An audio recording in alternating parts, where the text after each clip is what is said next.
this is Dr. Stan here at Radio Liberty, coming to you from the hills overlooking beautiful and picturesque Monterey Bay and bringing you the story behind the story, the news behind the news, hoping to convince you that reality is usually scoffed at and illusion is usually king. But in the battle for survival of Western civilization, it's going to be reality and not illusion or delusion that's going to determine just what the future will bring. Now, I want to introduce to you Dr. Lawrence Dunegan, and Dr. Dunegan is a pediatrician. He practices in the eastern part of the United States, and he's been practicing for 30 years. But some 28 years ago, he heard a fascinating lecture given by Dr. Day, who had been a professor at the medical school he had attended. And this talk was given to a group of young doctors with the proviso that nobody would take notes and nobody would record what was said. Dr. Day then went on to become a director of the Planned Parenthood Federation. So right now, let's introduce Dr. Dunegan. Dr. Dunegan, it's so good for you to be with us, or to have you with us today. Oh, my pleasure.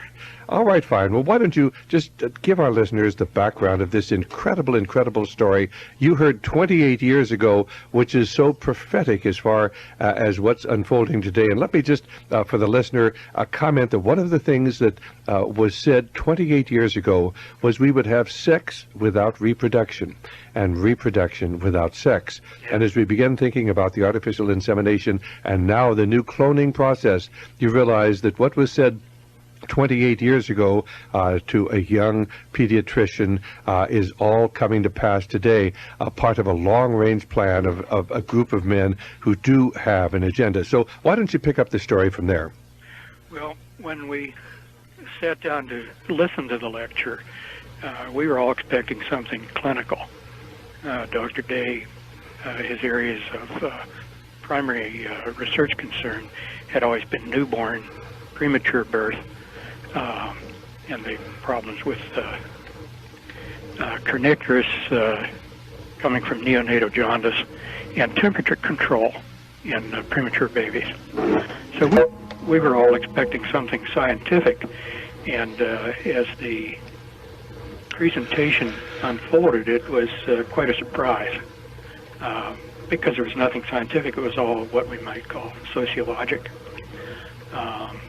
And as you alluded a while ago, Dr. Day had indicated that he wanted to see nobody taking notes or using a tape recorder because the things he was going to talk about, actually he said in the process, if you ever quote me on these things, I will deny them. He seemed to be indicating that there could be some sort of physical danger to him for speaking out about such things. That was more a suggested, I think, rather than an explicit statement. But, you know, when you hear that sort of thing very early in what you're anticipating to be a scientific presentation, that really caught my attention. You know, what are you going to be telling us that could put you in some danger one way or another? So, anyway, as the presentation unfolded,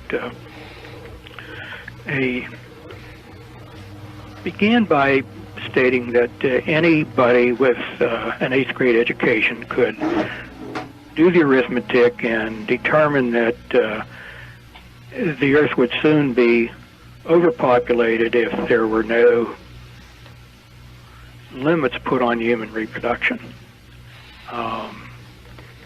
And part and parcel of the overpopulation then would be outgrowing our natural resources and overpollution of the planet. These people always refer to the world or the Earth as the planet. So in the beginning, it seemed as though the presentation was almost an apology for things that we would, in the audience, find unpalatable. But there were several times in the presentation where he would say, this is the only way. There's no other way. Sort of implying that he knew these things would maybe not sound acceptable to many, if not all, in the audience. So the thing that this whole thing hung on was population control. And up until that time, most of us had heard that term, population control. To me, it primarily meant limiting births. By the end of the presentation, I realized that population control has a much, much broader meaning than just limiting number of births and even who or who may not be allowed to give birth, because the presentation covered just every human endeavor, education, employment, industry, entertainment, sports, toys for children, clothing, a whole bunch of things that maybe we can get into as we go on here as time allows. But mentioning, as you did, sex without reproduction and reproduction without sex, that was an important part of this. Also, money and banking, which was toward the end of his presentation. The cashless society, move from cash to credit cards, to a single credit card, to a single identifying card, and then ultimately at the end, because cards can be lost or stolen, some sort of implant under the skin. In those days, silicone implants were under the very first stages of development. Silicone is inert, so the body tends to tolerate it fairly well. And this implant then would serve as identification and be an element in carrying on commerce, which, as I say, would replace cash, replace checks from a checking account, replace plastic credit cards, which back at that time were starting to really accelerate in use. So that all of these items that serve your financial and banking needs also would serve for identification, and this could be implanted. I'm laughing because at the time he said, some of you hearing this will right away think there's a religious connotation here. And at that time, I had no idea what he's referring to. I was not much of a Bible scholar. And then it was only later that I read the Book of the Apocalypse about the mark of the beast on the hand of the forehead. And I made the connection, and I realized why he said what he said. Did he tell you what the relationship was to banking and international finance, or was this just a casual remark about the fact that we would progress to a situation or a society where everybody would be marked and identified? Yeah, he went... the presentation was that... the changes that he was projecting from then, 1969, the target date to have them all in place was the turn of the century. The year 2000, right. Give or take a few years according to how well it would progress, but that was where they were shooting. And this was worldwide, not just the United States, or not just United States, Europe, and, so-called Western civilization. But this was to be global, the entire world. Now, did he tell you who was going to be doing it, or was it just it's going to happen and there's some group behind this? It's going to happen. He never used a proper noun. He used only one proper noun in the entire presentation. That it was the Rockefeller Institute. Now, what was the tie of the Rockefeller Institute into this? Now, did he say? That had to do with... research and the treatment of cancer. And there was something about they had treatments for cancer, but they didn't want to release them because we had to have people dying off. What was that? Yes, that's just about what it was. That many or most cancers now could be cured. Now, this is back in 1969. Many or most cancers now are curable, but the information has been held in Rockefeller Institute files, because imagine what would happen if people stopped dying of cancer. And of course, that's exactly what Thomas Malthus wrote about back in 1800. You know, we had to have people dying so we could have new people born. Mm-hmm. Fascinating. Okay, well, pardon me for interrupting you, but I just wanted to bring that fact out. So this is 28 years ago. You're hearing the predictions of what the future holds for the world. So why don't you pick it up from there?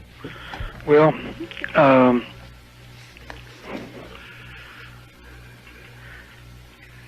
I'm just trying to recall where he started. There was this general overview about controlling births, who may or may not be allowed to have birth, implying that certain people would be not allowed to have children.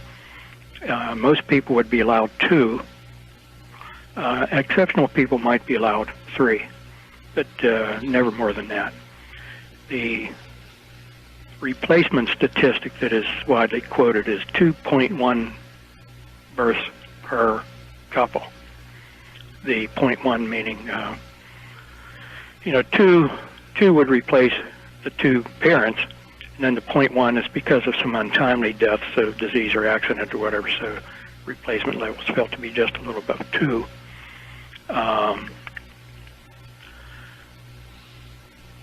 In that context, too, he mentioned that we feel that we can accelerate and control evolution. And this was in a context of controlling who might be allowed to reproduce. In other words, if your genes were acceptable, you would be allowed to bear children. But if they were not, you might be forbidden to bear children.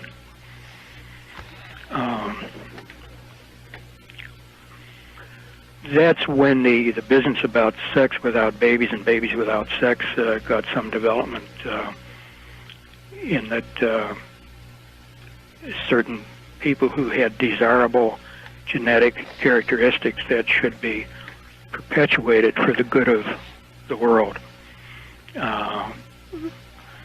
would be encouraged to reproduce, but they need not reproduce in the natural way through sexual intercourse. But this could be all done in the laboratory.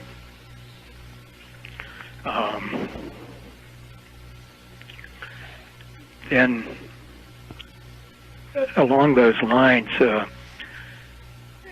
question which he anticipated, by the way, I should say there was no opportunity for any of us in the audience to ask any questions. But because the sexual instincts are so strong, he said you might think that at first we would try to de-emphasize sex, but that's nearly impossible to do because the feelings are so strong.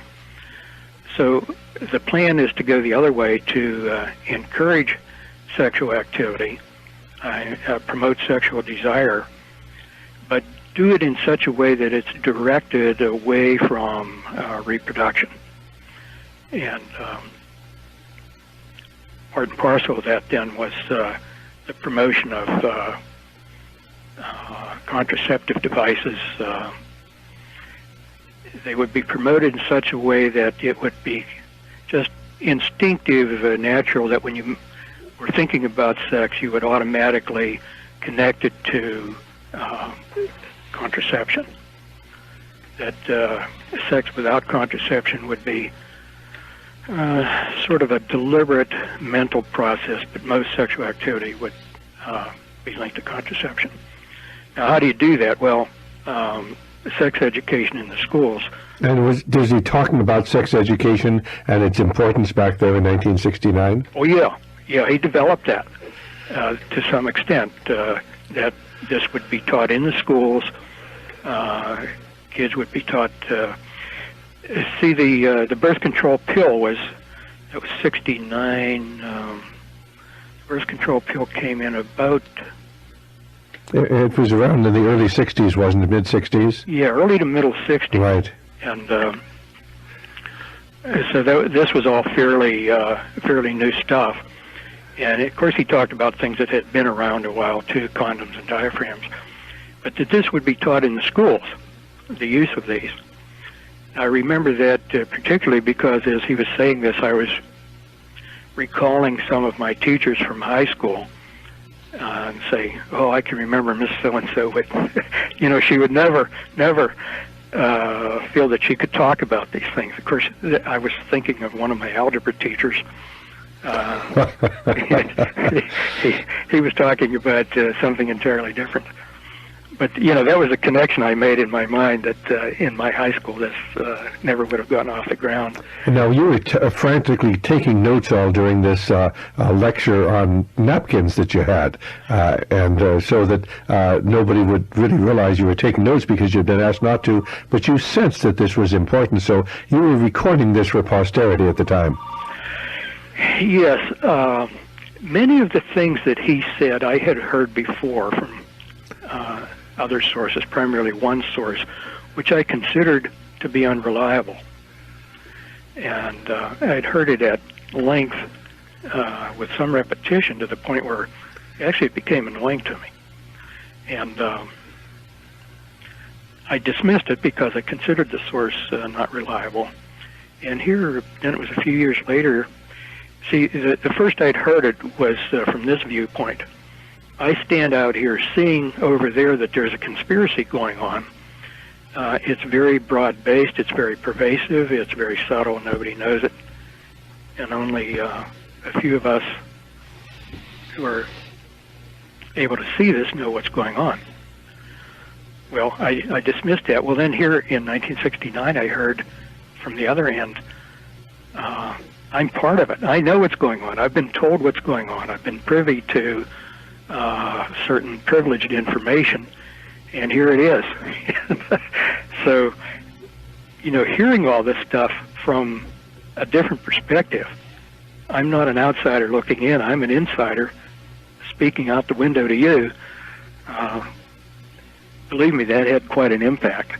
So that most of the things he said I had heard before, and then as the talk unfolded, and quite frankly was offensive in many ways to me, it wasn't things that I was hearing for the first time, but rather confirming some things that I had heard before, like the relocation of industries, breaking down our armed forces, shipping our jobs overseas so that unemployment would go up. Those were some that I'd heard before and would not believe. But, of course, one of the things he talked about was how we were going to encourage people to buy foreign products because we were intentionally going to produce shabby cars in America so that people would buy Japanese. And, of course, in 1969, most people would have thought that was crazy talk. But what did he say along that line with the idea that this would then justify the shifting of American industries to foreign countries? Yeah, this was to establish the global economy. The idea being we would have one global, worldwide commercial system. It wasn't his term originally, but he alluded to what they call the Declaration of Interdependence. I think it was Buckminster Fuller who wrote that. It's sort of a parody or takeoff on Jefferson's Declaration of Independence for our country. And it's been a while since I've read that, but the opening sentences of the Declaration of Interdependence are an echo of our Declaration of Independence.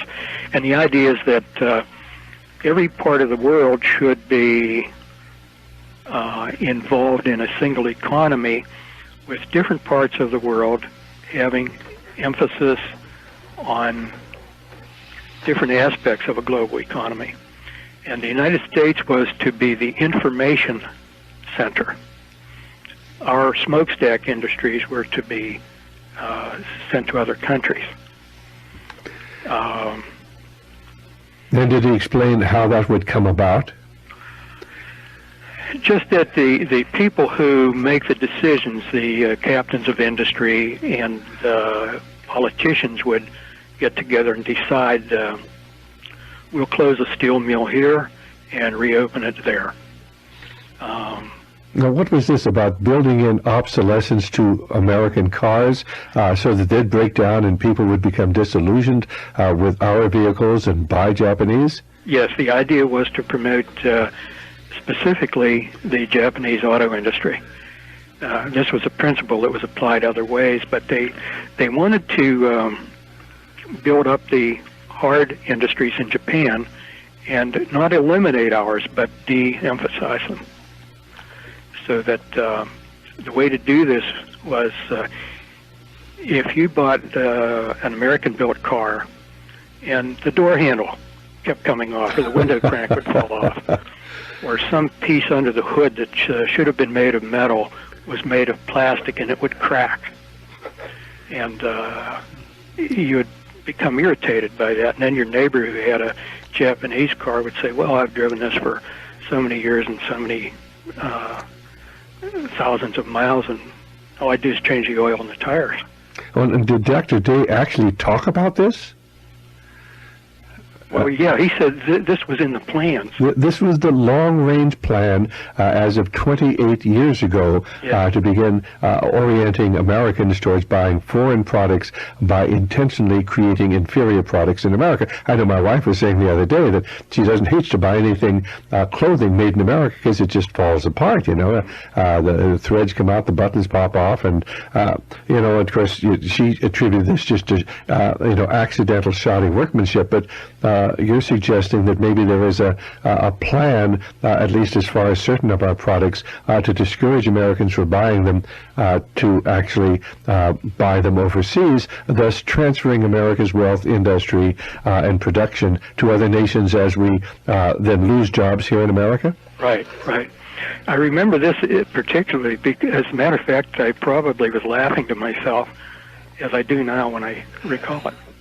Thinking this, they could never get away with this. Well, I was a child during World War II, and I remember that we always laughed at things that were stamped made in Japan. Right, I remember that too. And we were very proud that American-made goods were more reliable and more enduring. And so this was a complete about-face. That which was made in Japan now was going to be the superior product, and ours the inferior product. And part of the idea behind this was a psychological preparation that there's sort of a, should we say, patriotism. You know, things that are made in my hometown are the best. Things that are made in my state are the best. Things that are made in America are the best because we're the best country in the world, and they were trying to destroy that belief? Yes, yes. So that you would say, well, I might be a patriotic American, but, gee, I can't afford to be buying second-rate stuff when I can save money buying a foreign import. So patriotism would take a back seat to economy, you know, to my personal economy. And this then would break down the kind of loyalty to your locale or to your nation and foster a more cosmopolitan citizen of the world attitude. Destroy the love of country. Uh-huh. Okay, fine. I think that's such a fascinating insight into the mentality of these people who seem to have such tremendous power over education, over industry, or even over our ways of reproduction today. Well, what other sorts of things did they talk about? I remember one thing that you mentioned was how they were going to encourage sexuality, and they were going to try to get people's minds oriented onto sexuality. Did they talk at all about homosexuality and how that would be used? Yeah, that would be promoted, not just merely tolerated or permitted, but actually to be promoted. The idea being that no child ever results from a homosexual union.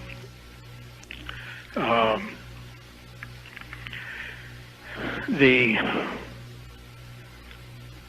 business of morality, especially a religious-based morality, really would have no part in this future, which is the present now. It's almost, you'd laugh because it's so ridiculous what has transpired, and you either laugh or you cry. Well, between then and now, it's been quite an experience to watch this unfold right according to the script. Right. The unfolding nightmare is the moral foundations of our once great Christian society are progressively undermined. Consider this. If we're going to have babies without sex and sex without babies, then for a large part we interchange the sexes. There's no real difference between men and women. Did he stress that, how we were going to feminize men and masculinize women? He more stressed masculinizing the women than he did feminizing the men. And this would start in youth. For example, one of the things he mentioned was that toys that were available for children would be changed. Girls would get footballs and soccer balls, and baby dolls and tea sets, little domestic kits like a dustpan and broom. Some of that would disappear entirely, and other things like that would be very, very greatly de-emphasized. In other words, trying to undermine the maternal or these rather normal instincts that women have for being housekeepers to get them more out into the labor market. And yes, exactly. And certainly if they're out in the labor market, they're not going to be having children. That's right. If mom's at home and she's enjoying her first and second baby, she's likely to say, well, it's time for a third and fourth. Right. And I can take care of these kids because my hubby's making a reasonable living, and we can support them. And of course, now you can't. You have to have the woman working because of the tax system and because of the actual, not in dollar amount, but in purchasing amount decrease in the wages of the average American working male. Yes. Yeah, the term they use is discretionary spending. And your discretionary spending, of course, you lose all discretion because the tax collector takes it. And so you're just trying to survive. And then if mom has one or two children that she worries about while she's at work, that's enough worry for her. So she's not going to say, well, I'm going to keep my full-time career and have more children. That's just gets too much to be concerned about. Worrying about daycare, getting somebody to take care of the children. And so what we're really talking about is an organized plan of social engineering laid out many, many decades ago that is coming to fruition really in the intervening decades. Mm-hmm. Exactly. One other thing I wanted to develop a little bit, and then we could go on, and that's about the promoting of sexual activity. Okay. In 1969, abortion was a crime in every one of the states. And at that time, he said, well, it won't be long until abortion not only is no longer a crime, but will be seen as a right and be tax supported, which at that time sounded incredible. By promoting sexual activity among youngsters and linking it strongly to contraception, the planners realized that more pregnancies would occur. The idea then was, that's okay. If there are more pregnancies that occur, we'll have an abortion backup. And people who would otherwise oppose abortion will change their mind when they say, well, this is my daughter who's pregnant at a young and tender age. And abortion restrictions might be okay for everybody else. So you were saying how they were going to change our attitude towards abortion, and how in 1969 abortion was illegal in every state. So what did they plan? How were they going to change that? Well, the idea is to promote early sexual activity among the kids, connecting it strongly with the use of contraceptives. They would be taught that the two just naturally should go together. And then with the realization that with more sexual activity, there would be more pregnancies, more contraceptive failures, one might say. but no need to worry about cluttering up the planet with unwanted babies, because abortion then would be available as a backup. And with young girls getting pregnant too early in their life, people who otherwise would maybe object to abortion, when, if it was in somebody else's life, would say, well, yeah, but I no longer object because this is my daughter, and I don't want her to have to carry this pregnancy to term because she's not yet mature enough to be a mother and take care of a baby. So it was sort of a win-win situation for them. It would break down resistance to abortion, as well as reinforcing continually the need for contraception or sex without babies. As you talk about this, it sounds so diabolical, almost like the plan had come right out of the pit of hell. Yes, I think so. I think so. And so looking back on this, as you've seen it unfolding over the last 29 years or 28 years, it must have been terribly, terribly frustrating for you seeing these things and knowing what was going on, and yet realizing that the vast majority of the American people had no idea at all what was transpiring. What was frustrating, and even talking with some of my colleagues who heard the same presentation, and not very long afterwards, they had all seemed to forget it. They'd say, oh yeah, I remember he was here, and I remember he talked about some stuff. But as far as details and saying, well, don't you remember when he said this, that, and the other? They'd say, no, did he say that? Well, I don't know. When I say that, what comes to mind is one of my colleagues, Dr. Day, had spoken about the demise pill. The demise pill, there was consideration to be given to an arbitrary age after which, everybody should just pass on. The age could be set by law, 75, 80, 85, whatever seemed to be appropriate at the time, and then when you reached that age, you would be a candidate to take the demise pill. And he said this, attitudes about death needed to be changed and made more, quote, realistic. So, we're all headed for death one way or another, so why not do this in a very cerebral, scientific kind of way? So the idea was that when you had reached the legal age, you could have this nice banquet, sort of a farewell banquet with your family and friends, and afterwards go off and take your demise pill and sleep away peacefully.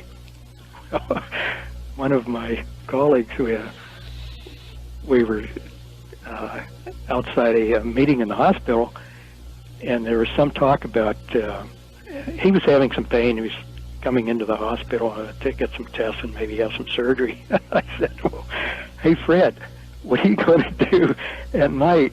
The night before the operation, maybe you're a little restless and you can't sleep, and the nurse comes in and says, well, here's your sleeping pill. Are you going to take it? If you take it, maybe they won't have to do the operation. He just laughed. And he said, did he say that? I didn't remember that. And I said, yeah, you better remember he said it. And so they were, even back in 1969, they were talking about a more or less coerced or forced euthanasia. Did they talk at all about other countries, how they were going to control population in other countries, or the possibility of fomenting disease to control a population? Yes.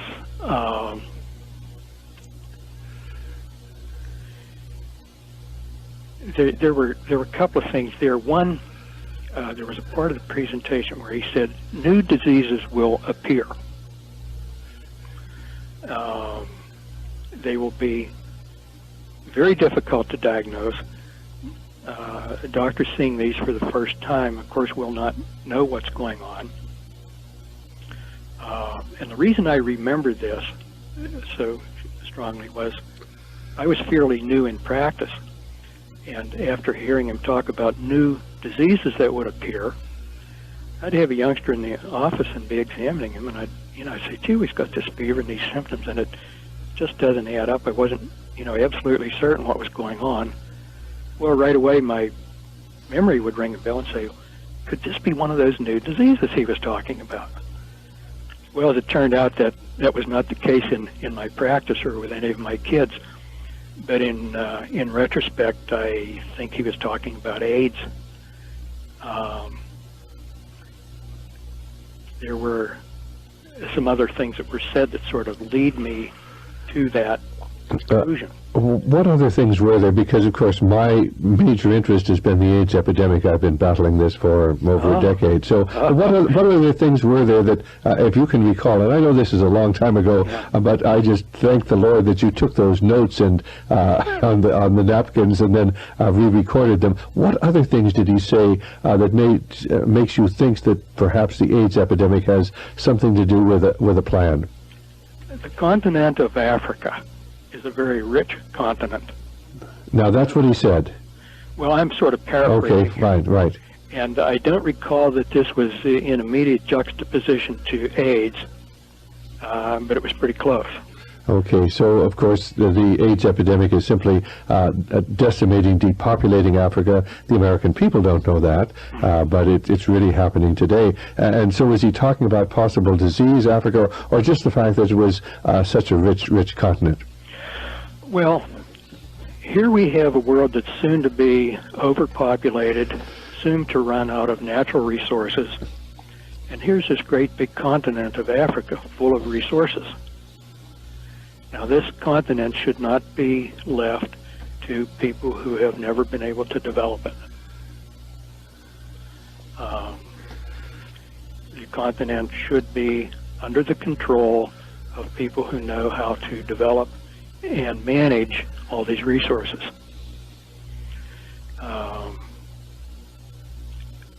in effect, what that means is you have to get rid of the people that are there now, not totally perhaps, but in large part, to make room for the managers to move in. That's a frightening thing to contemplate, and yet that's exactly what is happening in Africa today. Mm-hmm. And the interesting thing is that it's always veiled under concern and love, and we're helping you out. We love all our fellow men, but there were some comments about, let's face it, not all people are equal. We all know that.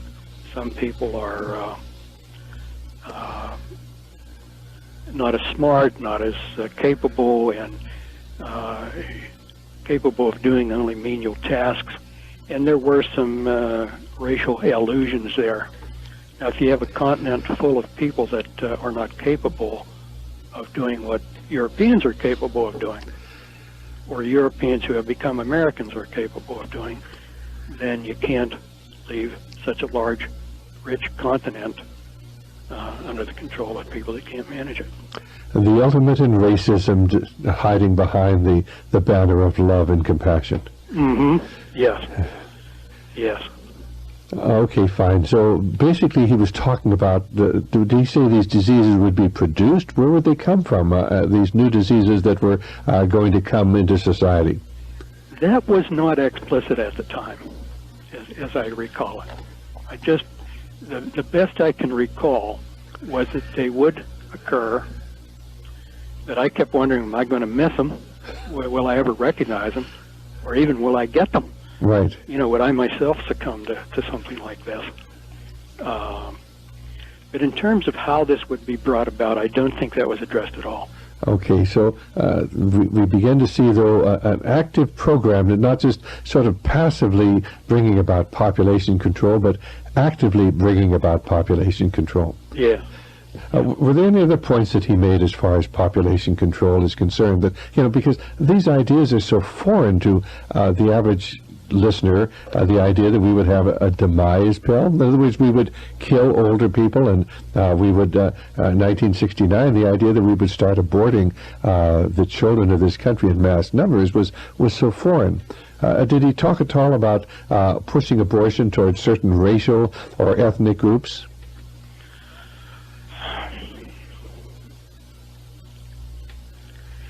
That sort of grew out of talking about promoting drug use. Well, let's get into talking about promoting drug use, because that is so important, especially today when we see drugs destroying the inner cities of America. Not everybody deserves space on the planet. Not everybody deserves the right to marry and reproduce. So certain people have to be sort of shunted. Now, I don't mean individual selection where you identify a particular human being, but certain populations with certain group characteristics have to be shunted.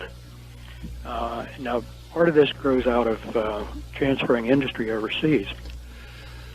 I thought in terms of our steel industry, where a lot of wage earners, didn't have to have a lot of education, a lot of savvy to do the work and earn a wage and raise a family.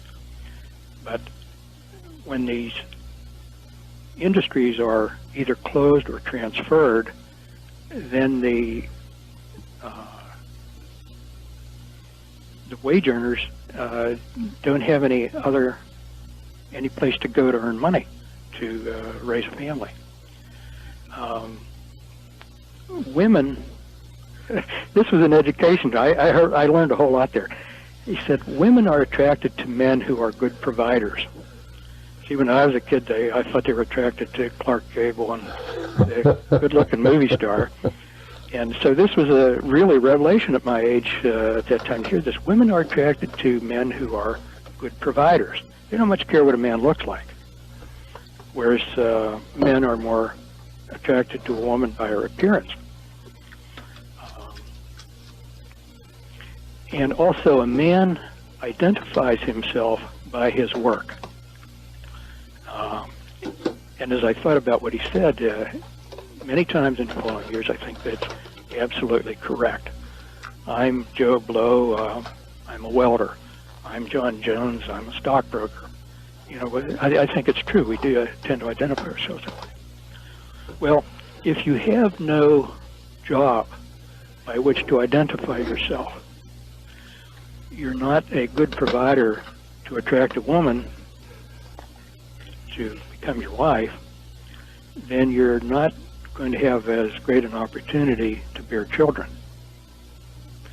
Now, if you have a whole bunch of young men who are unemployed, are not good providers, have no strong identity through their work, what do these guys do when they get together? Well, there's a certain homosexual promotion there, and a certain, falling into crime. Sure. Which I think is a natural consequence, and which was recognized. Well, now, were you talking about crime, or were you talking about drug use? Where does drug use come into this whole situation? Okay, now, if you're young and you have no job and you have no family, no responsibilities, and life is just a bore, then you're more vulnerable to abusing drugs. Now, did he suggest that they would encourage drug use? Yeah, yes. That is an incredible prediction of what the direction that these people that Dr. Day represented would be taking our society, because they had to have powerful control or powerful influence over governmental positions and governmental activities. Mm-hmm. The idea was to create sort of neighborhoods. It doesn't seem like the right word anymore, but certain areas of the cities that would be the jungle. We have progressed so far that the laws of natural selection no longer operate. This is sort of a near quote, paraphrasing. There was natural population control in previous years, predatory animals and wars and disease and such. But now that technology has nullified a lot of that, this is part of the problem of overpopulation. So Since the former law of the jungle no longer applies, we would now have a new law of the jungle, and the jungle would be certain areas in primarily large metropolitan areas where people would just have no opportunity, no hope. The areas would be allowed to deteriorate with the idea that as despair grew and people sought refuge in drugs and alcohol, then a certain amount of violence would be predictable. And that's okay, because that would, if you die in 1969 because somebody shot you, or if you died in 1769 because a bear got you, a mountain lion got you, what's the difference? You're dead in either case. You succumb to the law of the jungle. The survival of the fittest, on the other hand, means that in a time when you had to be a crack shot with your musket and you got the mountain lion, the only difference is that now, instead of being a musketeer, now you're a computer genius. Those are the criteria by which you select who survives. And now, of course, when Dr. Dave was making all these predictions and telling you what the future held, didn't he make some reference to the fact that everything was in place, that nothing would stop this at the present time, and so he felt at least somewhat able to reveal these things to you? Yes, that was fairly early in the presentation that was said. That was 69, and as best I can recall, there was nothing specified as exactly what was in place now that hadn't been. But he said something that even as recently as 5 or 10 years earlier, he could not have spoken with such assurance about what the future held. And of course, he went on then to become some sort of an official with Planned Parenthood? He was, at the time when he spoke, he was medical director of Planned Parenthood Federation of America. And he had been a professor at your medical school. He was a very well-known neonatologist. Yes, and then he left here and went to Planned Parenthood Federation in New York, became disillusioned there, and I'm not sure the nature of that disillusionment, whether it was ideologic or what, but he did become disillusioned with them and left. And he has subsequently died. He's passed away. Yes. He died roughly 8 years ago. I'd have to look and see my file. So he never saw his dream come to fruition, but certainly the people who are in sympathy with these ideas are seeing it unfold today as America moves into chaos and crime and drugs and new diseases developing all across America. So basically, as you look back on this, what do you think possibly motivated Dr. Day to tell you these incredible things? Everybody asks that question, and I can only speculate. I really don't know. There was not an opportunity to ask. But I think there were a couple of things that were involved. One was that I think he had divided feelings about this. On the one hand, repeatedly saying this is the only way, there's no other alternative, feeling that somehow or another the human race would perish otherwise, and that the human race should be promoted to go on. Well, this is a very common position taken by elitists. Professor Quigley, who we have studied very extensively, Bill Clinton's mentor, really believed that we needed a ruling elite, else Western civilization would be destroyed. And what you're really describing is a ruling elite with a program to try to preserve at least some element of civilization? Yes, I think that's the upfront part of it. And then in the intervening years, it has often occurred to me that what also seems to underline this is a more long-range look. They talk about progress of the human race. We're progressing. And one should stop and say, well, progressing toward what? Right. And especially when you hear somebody say, we believe now that we have the means to accelerate and control evolution. Evolution toward what? Well,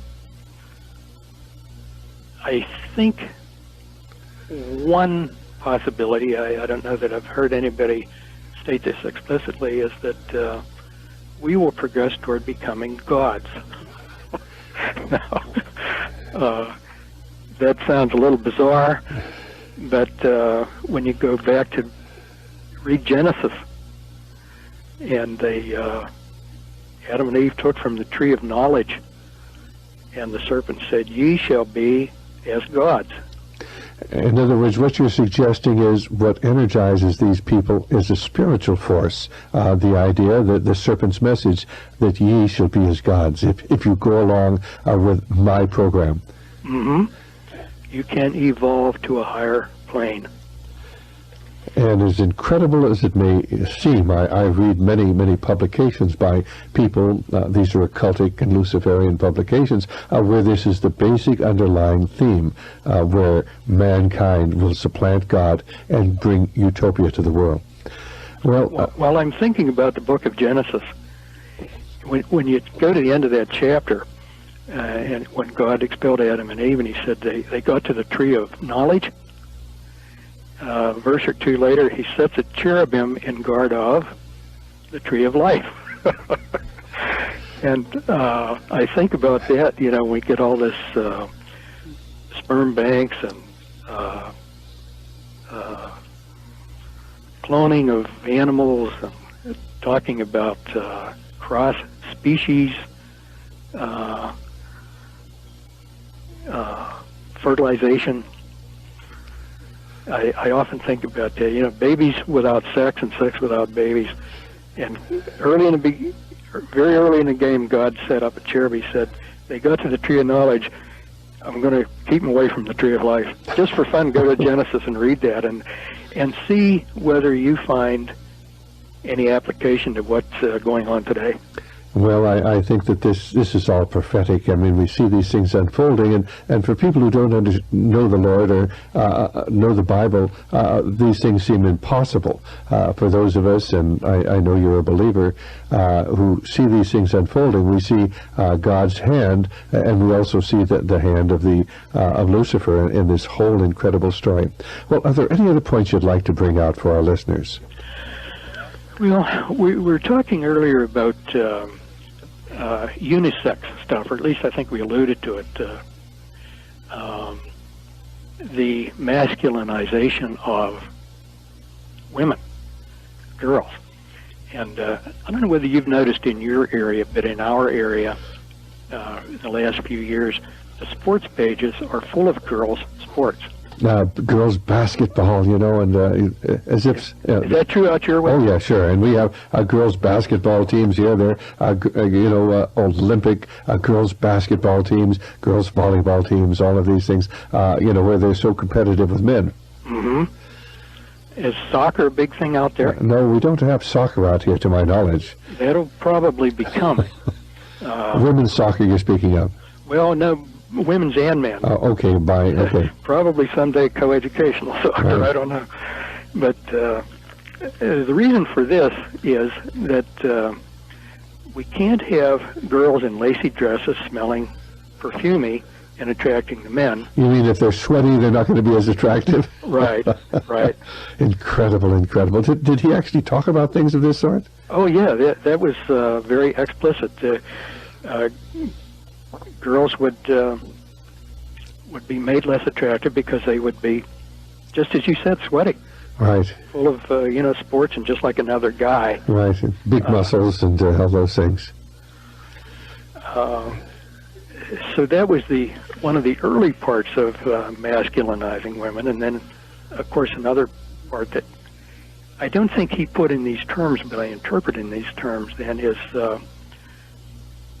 a woman is a good woman to the extent that she mimics a man, and that is leaving her home and going out into the workforce and becoming CEO or office manager of some big outfit.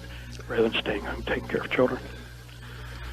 But along with the de-feminizing of girls in the professional magazines that I get where drug products are advertised, there's one that shows all these girls in their soccer uniforms, mud all over them, their hair's all wet and stringy, and this is held out to the young girls as, this is what you ought to be. This is what a young girl is. She's a muddy soccer player. Right, of course, we can do anything the boys can do, and we can do it better.